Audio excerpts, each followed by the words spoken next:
you, Madam Chair. I would like to thank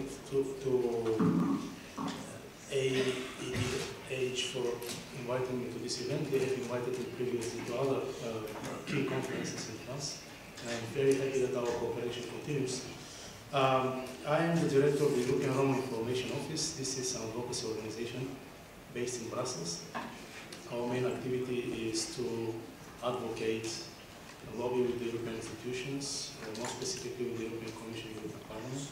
Of course, we work with the European Economic and Social Committee and Committee of Regions also when it comes to Roma issues, Roma inclusion, Roma rights, and protection of Roma from discrimination.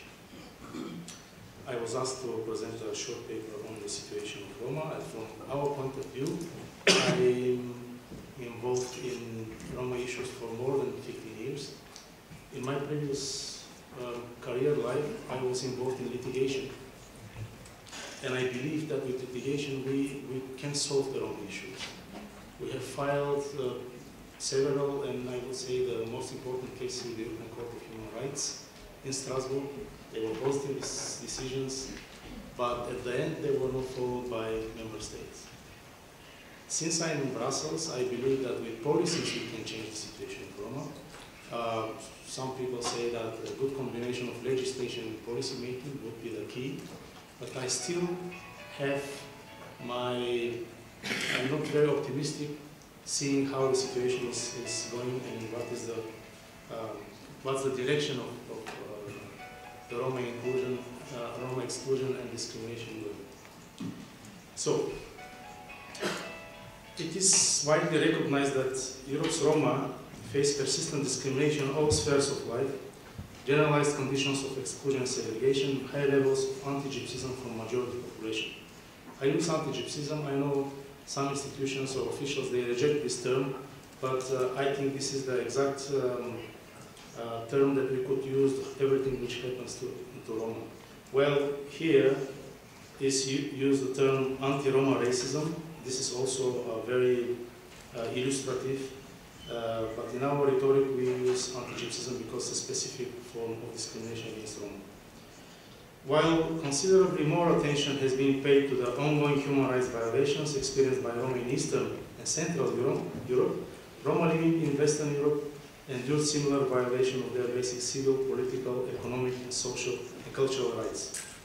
Despite the commitments undertaken and the resources committed, the situation of Roma has improved little, if at all, in recent years.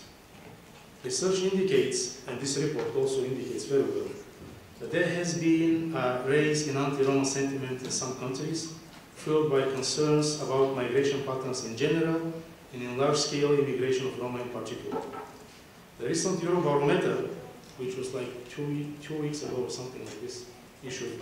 The Eurobarometer, by the way, for those who don't know, is a survey conducted by the European Commission, indicates that 3 out of 4 Europeans agree that Roma are a group at risk of discrimination, and that majority in all groups in the European Union agree that Roma face discrimination.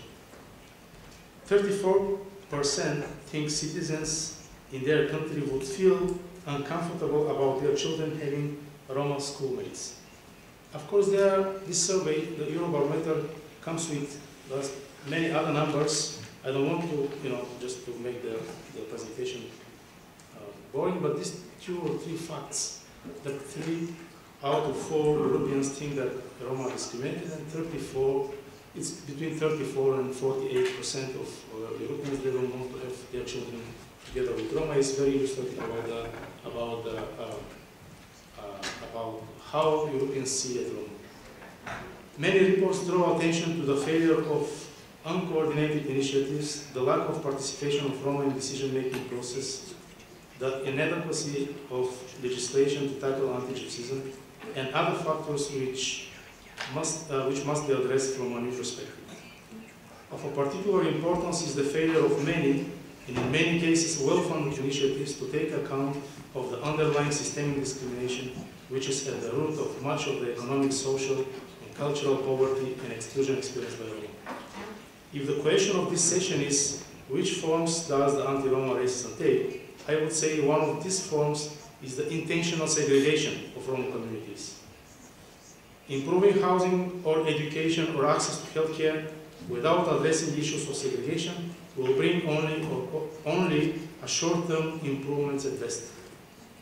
It is widely agreed that in order to make sustainable progress in improving the situation of Roma, it is necessary to take action to combat the dramatic levels of anti-Gypsyism across Europe, in all segments of the European society,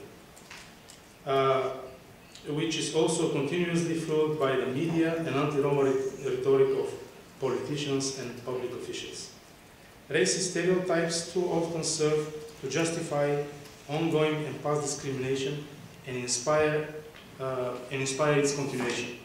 Anti-Gypsyism also serves to obstruct the implementation of measures aimed at improving the situation from.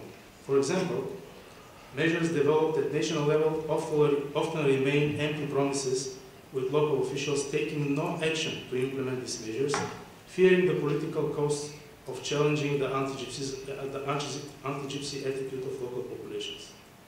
I'm coming back again to the Eurobarometer, which says that not the Roma, but 45% of the Europeans in general say that the efforts made so far for Roma integration are not effective.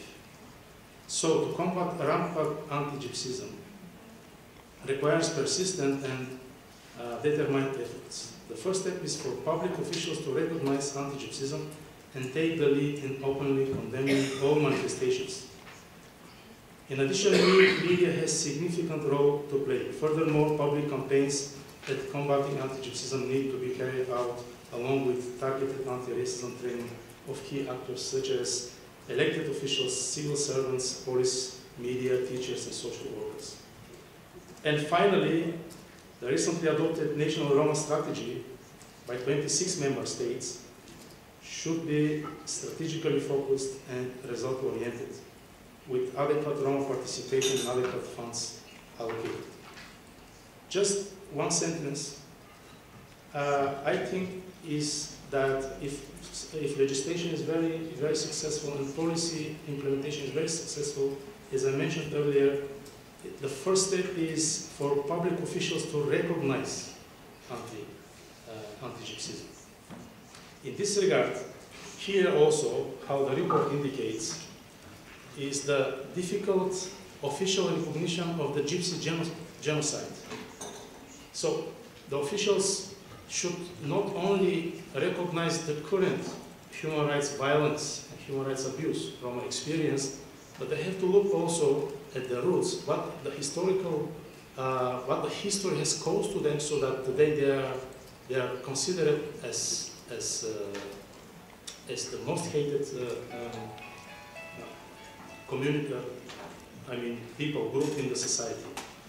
An initiative of the European Parliament, there is, in this moment, it still is running, there is declaration for collective signatures by the members of the European Parliament for the recognition of, the official recognition of 2nd of August as the Roma Genocide Day.